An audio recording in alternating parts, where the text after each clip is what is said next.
നറുചിന്തകളിലേക്ക് ഏവർക്കും സ്വാഗതം.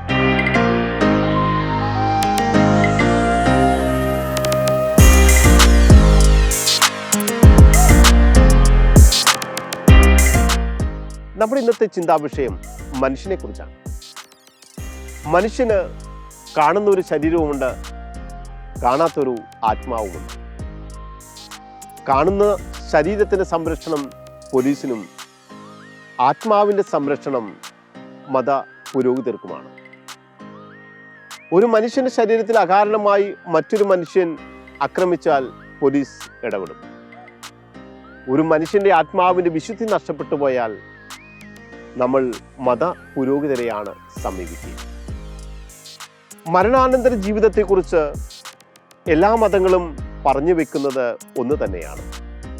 മരണാനന്തരം ഒരു ജീവിതമുണ്ട് എന്ന് തന്നെയാണ്. വ്യത്യസ്തമായ കോണുകളിലൂടെയാണ് കാണുന്നത്. എല്ലാ മതങ്ങളും ദൈവാത്മക ചിന്തകളിലേക്കാണ് നമ്മളെ എത്തിക്കുക. അപ്പോൾ മനുഷ്യ ശരീരത്തിന് രണ്ടുണ്ട്, ഒന്ന് ആത്മാവുണ്ട്, ഒന്ന് ശരീരവുമുണ്ട്.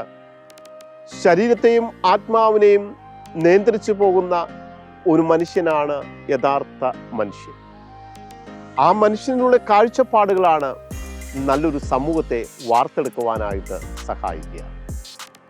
അങ്ങനെ സമൂഹത്തിന് വേണ്ടി ജീവിതം ത്യജിച്ചവരാണ് യഥാർത്ഥ സമൂഹത്തിൽ ജീവിക്കുന്ന വ്യക്തികൾ. ഒരു കൂട്ടര് മരിക്കാൻ വേണ്ടി ജീവിക്കുന്നു, മറ്റൊരു കൂട്ടർ എന്നും ജീവിക്കുവാൻ വേണ്ടി മരിക്കുന്നു. മഹാത്മാഗാന്ധിയെ പോലെയുള്ള ആളുകളും മദർ തെരേസയെ പോലെയുള്ള ആളുകളൊക്കെ നമ്മുടെ സമൂഹത്തിൽ ജീവിച്ച വ്യക്തികളാണ്. പക്ഷേ അവരിന്നും ജനഹൃദയങ്ങൾ ജീവിക്കുന്നത് അവരുടെ ജീവിതം നമുക്കായി നൽകിയതുകൊണ്ടാണ്. അതേസമയം ഒന്നുമില്ലാത്ത ആളുകൾ സാധാരണ ജീവിതം നയിച്ച് അവരെന്നേക്കുമായി ഓർമ്മകളിൽ നിന്നും അപ്രത്യക്ഷമാകുന്നുമുണ്ട്. അപ്പോൾ മനുഷ്യർ രണ്ട് വിധത്തിലുണ്ട്: ജീവിക്കാൻ വേണ്ടി മരിക്കുന്നവരും മരിക്കാൻ വേണ്ടി ജീവിക്കുന്നവരും.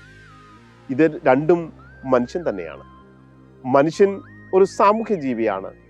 മനുഷ്യൻ മനുഷ്യനായി തീരുന്നത് ആത്മീയമായ മൂല്യങ്ങളും അതോടൊപ്പം തന്നെ സാമൂഹികമായ മൂല്യങ്ങളും ഒത്ത് ഇണങ്ങി വരുമ്പോഴാണ്. തീർച്ചയായിട്ടും നമുക്ക് നല്ലൊരു മനുഷ്യനാകാം. നമുക്ക് നന്മയിലേക്ക് പോകുവാൻ ദൈവം നമ്മെ സഹായിക്കട്ടെ.